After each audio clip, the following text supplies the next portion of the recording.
Sizga 24 soat ichida hech kim yozmadi. Hech kim eslamadi, hattoki siz sevgan insonlar ham sizni eslamadi. Lekin sizni 24 soat ichida kuzatib, bu bandam meni ham eslarmikin deb kuzatib o'tirgan Alloh bor. Shuni unutmang.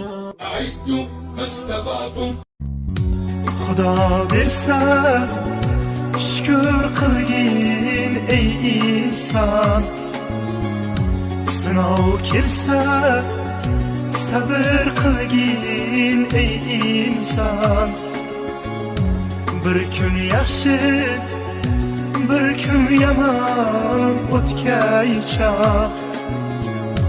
Oyning yarmi, qora yarmi esa